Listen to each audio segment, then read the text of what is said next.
কিরে বন্ধু, অনেকদিন পর তোর গ্রামে আসলাম, একটা আবদার করলাম, সেই আবদারটাও তুই পূরণ করতে পারলি না। তুই আমাদের ওইদিকে যাস, তোর গালা ভর্তি করে খোয়াবো। আরে বন্ধু, তুই যেটা আবদার করতেছিস সেটা আমার পক্ষে দেওয়া কখনো সম্ভব না।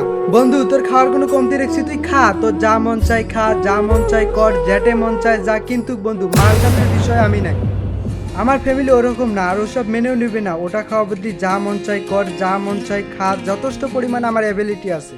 আরে বন্ধু, তুই আমাদের এলাকায় আসিস তো তোর গালা ভর্তি করে খোয়াবো, তোর মন শান্তি করে খোয়াবো। আরে বাবা, বুঝতেছিস না কেন? কখনো কি আমি তোকে এই কথা বলছি? তুই এই কথা কওয়া বাদ দিয়ে অন্য কিছু ক, অন্য কিছু খাইতে চাক, দেখ আমি তো খাওয়াতে পারি কিনা। তুই খাওয়াইতে পারবি না আগে বলে দিলি হয়। আর এত নাটক করার কি ছিল? তুই থাক, আমি গেলাম, আর মেসেজ করবি না। এ ভাই, দাঁড়ান দাঁড়ান। কি হয়েছে ভাই? আমি দেখলাম তোমার বন্ধু এখনই এসলো তোমার বাড়িতে, আবার এখনই চলে গেল। কোনো নাস্তা বাস্তা বা খাওয়া দাওয়া করে নাই? আসলে ভাই নাস্তা করছে, বাট একটু সমস্যা হয়ে গেছে। কি সমস্যা ভাই? প্রবলেম না হলে বলতে পারেন।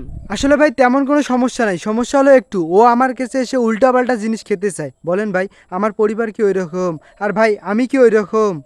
আরে ভাই, খাওয়াই দিতেন, বন্ধু তো, বন্ধুর সাথে কত মজা করি, কত ইয়া করি, একটু খাওয়াই দিলে কি এমন হইতো? আরে ভাই, আপনিও তো বুঝতেছেন না, আপনিও তো ওদের কাতারে পড়তেছেন, কেন বুঝতেছেন না ভাই? আমি যদি আমার টাকা দিয়ে ওদেরকে খাওয়াই, তাহলে তো ওই পাপটা আমারও আসবে।